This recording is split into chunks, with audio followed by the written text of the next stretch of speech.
So what about the other 1% of the UFO phenomenon? Has there ever been legitimate sightings?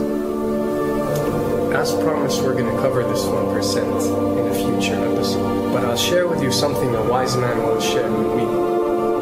Before we should start focusing on dealing with problems outside our world, we should first focus on solving the problems within our world. And before you can start solving problems within your world, you first have to solve problems within yourself and within your surrounding environment of family and friends. So basically what I'm trying to say is that we have priorities that we need to focus on first and foremost so we can successfully build our lives and our minds. Now, it's no secret that the difference between what the government knows about UFOs and aliens and what is shared or released to the public is extremely enormous. And unfortunately, governments and several organizations on Earth are taking advantage of the UFO phenomenon to achieve worldly agendas. So why do we see particle beams, huge ones, firing at things that are, you were saying 200,000 Gs? Yep. I mean, go over that. Well, because I think it's part of a test for if there are bad guys out there. Or maybe they're doing preparations for factions. We may be looking at more than one faction. Remember, these groups tend to fragment. They fractally fragment so that you have wars within wars within wars. You know. But why would NASA release that footage? Well, remember, you've got all the good guys in NASA, and then you've got a few who are not good guys. The good guys don't know that there's something to keep secret. They, remember, the lie's different at every level. They believe the lies they've been told. So when you set up a structure, an institution, which is supposed to be open and above board and is supposed to present live TV of the shuttle missions, they present live TV. Now, the controllers can't say, oh, well, you can broadcast this, but you can't broadcast that. Because the honest guys will then say, sure. Well, why can't we broadcast that? So people always say if this was happening, it would come out, and it is coming out. Well, I mean, I agree with you. When you've got the Catholic Church saying we need to love the aliens, they're our brothers, when you've got every major denomination saying it, when you've got all the movies, and you've got, you know, in the 80s, huge programs at the Olympics with aliens landing, you know, fake aliens, and you've got huge things the size of 3 football fields floating over Dallas and stuff all over the place. Something's going on. And then I read government documents about fake extraterrestrial landings. You know, any of this. Why? I mean, you believe it's fake. Remember Operation Northwoods? Yes. Okay. Or we can go to the, September 11th. Governments do huge, big things to sway populations at key nodal points in history. They love hoaxes. Yeah, well, they manufacture history is what it is. We are building, I mean, all my UFO friends, I need to shake them because they're so, frankly, they're extremely naive, Alex. They really believe we're building toward disclosure.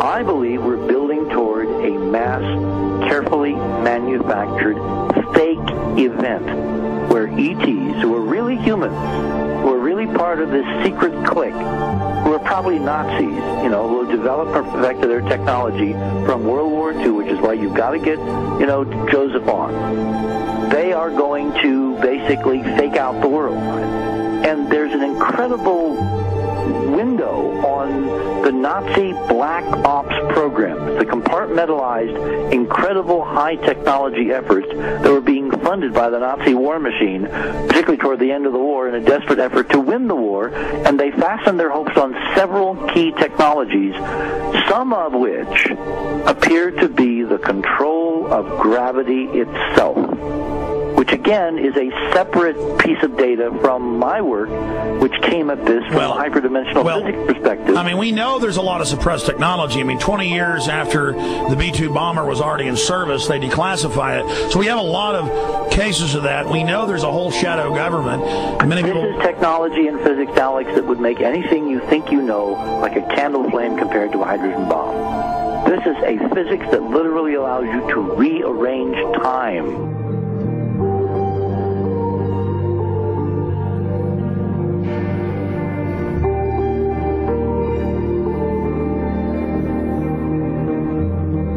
But I mean, imagine you've got all these compartments in these pyramids within pyramids of compartmentalization. That's why that's the New World Order symbol.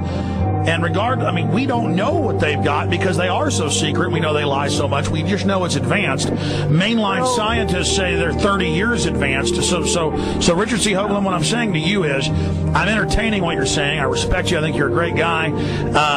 My only issue is, like you said, dealing with what we know they could be up to. The fact, Alex, we have done experiments. We have our own data. We have experiments now from the Soviet Union. 30, 40 years when the Iron Curtain came down, when Glasnost finally prevailed, a huge amount of stuff was declassified from the KGB as well. And we now have put this data together. We not only know what the physics is, we know what it can do, we know what it's based on, we know how to make it work. We've seen in our own experiments ample evidence. We've seen experiments across the American landscape and even in Europe that vindicate various parts of this. And the latest thing I'm working on, it looks like von Braun himself was deeply involved in some of this early physics experimentation, but they're keeping all the good stuff for themselves. The reason is that if we got access to the good stuff, if we got access to the technologies, the energy, we wouldn't be worried about $4, $5 a gallon gas or $10 a gallon gas. We would live like people are supposed to live, all 6 billion of us who could live lightly on the earth, Alex, with this technology. And live longer. Absolutely, and better, and you could live to 200-300 and have the virility of your 20s and 30s. There's extraordinary medical breakthroughs, there's extraordinary physics breakthroughs, technology breakthroughs, energy. It's all been kept away.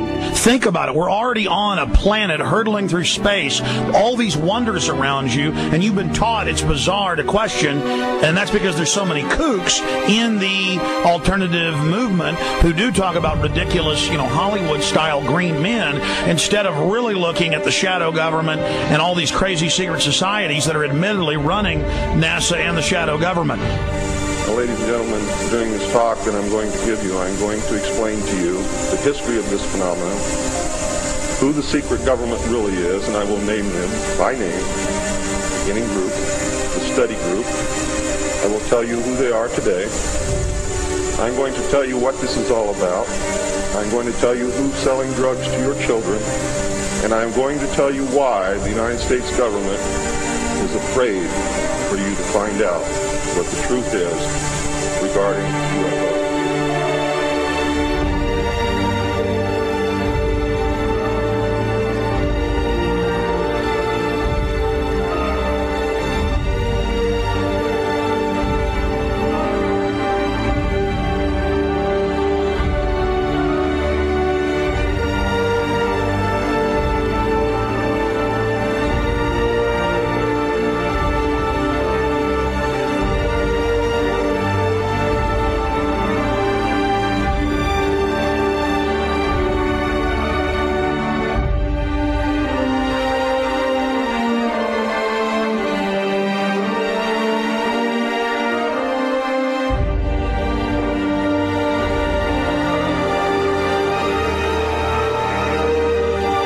And it turns out that even though she remembered that she'd been part of the team to debrief the astronauts, she couldn't remember a thing that they said.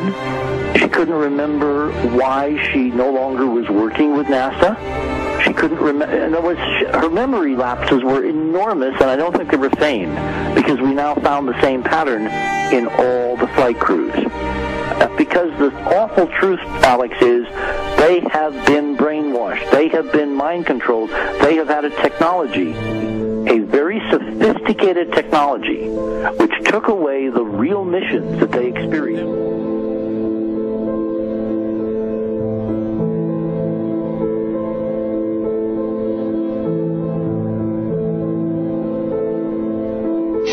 Sorry.